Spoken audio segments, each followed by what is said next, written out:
নমস্কার বন্ধুরা, দে কিচেন ঘর 10 মিনিটসে তোমাদের স্বাগত।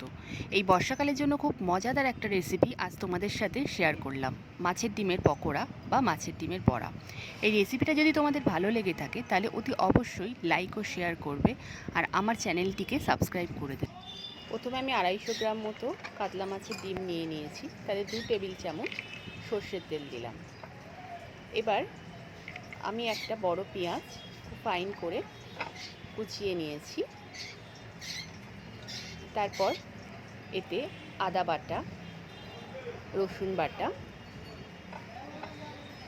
লঙ্কা কুচি, ঝালটা যে যেরকম পরিমাণ খাবে সেরকমই দেবে, আর ধনে পাতা খুব ফাইন করে কুচিয়ে ডিমেতে দিয়ে দিয়েছি।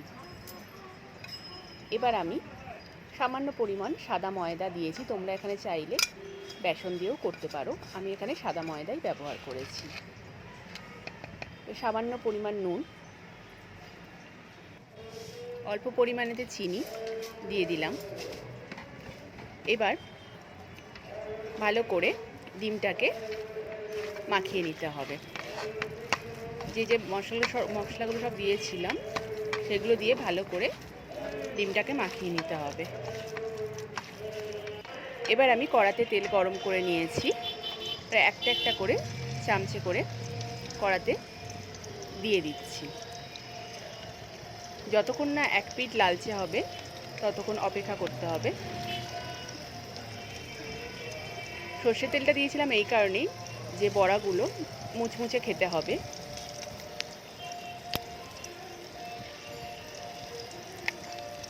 আস্তে আস্তে হচ্ছে, এবার আস্তে আস্তে উল্টে নেব।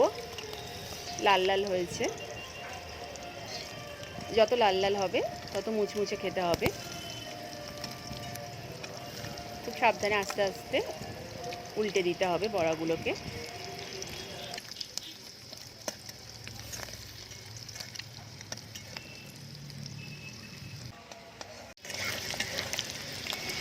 দেখে নিতে হবে যাতে ভেতরটা কাঁচা না থাকে। দু পিটি লাল হয়ে গেলে তারপর তুলে নিতে হবে। তাহলে বন্ধুরা রেডি হয়ে গেল এই বর্ষাকালে মজাদার একটা রেসিপি, মুচমুচে মাছের ডিমের পকোড়া বা মাছের ডিমের বড়া।